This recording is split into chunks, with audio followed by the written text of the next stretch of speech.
আসসালামু আলাইকুম ওয়া রাহমাতুল্লাহ। আল্লাহ তাআলার অশেষ মেহেরবানিতে সকলেই ভালো আছেন। পবিত্র কুরআনুল কারিমে ভালো এবং মন্দ কাজের আলোচনা হয়েছে। ঘোষণা করা হয়েছে ভালো ও মন্দ কাজের জন্য পুরস্কার ও শাস্তি দেওয়া।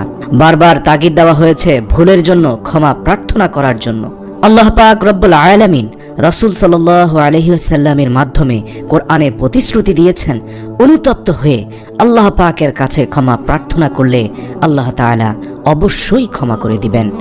যে ব্যক্তি ভুল করার পর অনুতপ্ত হয়ে আল্লাহর কাছে ক্ষমা প্রার্থনা করবে, সে ব্যক্তি আল্লাহর প্রিয় বান্দা হবে। কেননা অপরাধী বান্দা যখন আল্লাহর কাছে ক্ষমা প্রার্থনা করে আর আল্লাহ যদি তাকে ক্ষমা করে দিয়ে থাকেন, তার ইস্তেগফার কবুল করে থাকেন, তখন সেই ব্যক্তি নিষ্পাপ হয়ে যায় এবং আল্লাহ রাব্বুল আলামিন ক্ষমা চাওয়াকে অত্যন্ত পছন্দ করেন। ক্ষমা প্রার্থনা করলে তিনি অত্যন্ত খুশি হন। এজন্য আমাদের আল্লাহ পাকের কাছে ক্ষমা প্রার্থনা করতে হবে। খাঁটি তওবাতেই রয়েছে মুক্তি। রাসূল সাল্লাল্লাহু আলাইহি ওয়াসাল্লাম গুনাহ থেকে মুক্তির জন্য তওবা করার পরামর্শ দিয়েছে। পাশাপাশি তিনি এমন দোয়া শিখিয়েছেন যা আমল করলে গুনাহ থেকে মাপ পাওয়া যায়। প্রিয় আলোকপথের যাত্রীবৃন্দ, আজকে আমরা আলোচনা করব ঘুমানোর পূর্বে 3 বার যে দোয়াটি পড়লে সকল গুনাহ মাফ হয়ে যায়। আপনি সকালে উঠে বুঝতে পারবেন শরীর মন কতটা হালকা হয়ে গিয়েছে। আপনি আপনার গুনার বোঝা ঝেড়ে ফেলে দিয়েছেন, সেই অনুভূতি আপনার কলবে হবে। বোঝা বহনকারী যেমন মাথা থেকে বোঝা ফেলে দেওয়ার পর শরীর হালকা অনুভব করে, ঠিক একইভাবে আপনিও আপনার গুনার বোঝা ফেলে দিয়ে আপনি নিজেকে হালকা অনুভব। আজকে আমরা আলোচনা করব রাতে ঘুমানোর আগে 3 বার যে দোয়াটি পড়লে আমাদের সকল গুনাহ মাফ হয়ে যায়, সকালে ঘুম থেকে নিষ্পাপ হয়ে উঠতে পারবো। আজকের এই ভিডিওটি অত্যন্ত গুরুত্বপূর্ণ একটি ভিডিও, তাই সবার কাছে অনুরোধ করছি ভিডিওটি সম্পূর্ণ দেখবেন। বিশিষ্ট সাহাবী হযরত যায়েদ রাদিয়াল্লাহু তাআলা আনহু বর্ণনা করেন, রাসূলুল্লাহ সাল্লাল্লাহু আলাইহি ওয়াসাল্লাম ইরশাদ করেছেন, যে ব্যক্তি এই দোয়াটি পাঠ করবে তার জীবনের সকল গুনাহসমূহ মাফ হয়ে যাবে। আল্লাহু আকবার। আসুন সে দোয়াটি আমরা শিখে নেই। দোয়াটি হলো আস্তাগফিরুল্লাহাল্লাযী লা ইলাহা ইল্লা হুয়াল হাইয়ুল কাইয়্যুম ওয়া আতুবু ইলাইহি। অর্থাৎ, হে আল্লাহ, আমি আপনার কাছে ক্ষমা চাই। আল্লাহ ব্যতীত কোনো মাবুদ নাই, তিনি চিরঞ্জীব ও চিরন্তন, এবং আমি তার কাছেই ফিরে যাব। সুবহানাল্লাহ।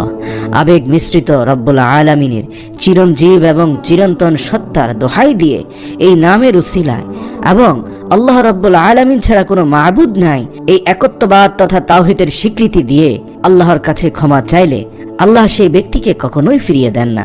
আমরা জানি তাওবাতুন নাসুহা সর্বোৎকৃষ্ট তওবার দোয়াও এটি। এই দোয়ার মাধ্যমে আপনি তওবা করলে আল্লাহ অবশ্যই আপনার হাত ফিরিয়ে দেবেন না। বন্ধুরা, এই দোয়াটি আমাদেরকে বেশি বেশি করে পাঠ করা দরকার। অন্তত রাতে ঘুমানোর আগে এই দোয়াটি 3 বার পাঠ করুন। আল্লাহ তাআলা আপনার জীবনের গুনাহগুলো মাফ করে দিবেন ইনশাআল্লাহ।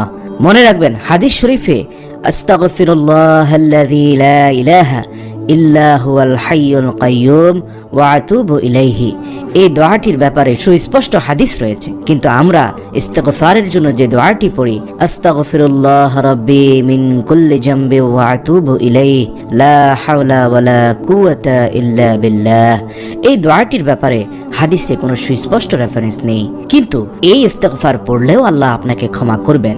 কিন্তু আমাদের উচিত হবে রাসূল সাল্লাল্লাহু আলাইহি ওয়াসাল্লাম যে ইস্তিগফার শিখিয়েছেন সেটি মুখস্থ করা। কিন্তু দুর্ভাগ্যজনকভাবে বাংলাদেশের অধিকাংশ মানুষই রাসূল সাল্লাল্লাহু আলাইহি ওয়াসাল্লামের শেখানো ইস্তিগফারের থেকেও আলেম ওলামাদের শেখানো ইস্তিগফারের দোয়াটি বেশি জেনে থাকে। আমাদের উচিত দুটোই জানা এবং দুটোর উপরে আমল করা। বেশি আমল করা উচিত হাদিস শরীফে যেই ইস্তিগফারের কথা বলা হয়েছে সেই ইস্তিগফারের দোয়াটির উপরে বেশি আমল করা উচিত। আপনি সকালবেলা ঘুম থেকে ওঠার পরেই দেখতে পারবেন, বুঝতে পারবেন আপনার শরীর মন সব হালকা হয়ে গিয়েছে, আপনার গুনাহ সব মাফ হয়ে যাবে এই দোয়াটি রাতে ঘুমানোর আগে 3 বার পড়ার মাধ্যমে। ইনশাআল্লাহ আল্লাহ রাব্বুল আলামিন যেন আমাদেরকে এই দোয়ার উপরে আমল করার তৌফিক দান করুক। আমিন।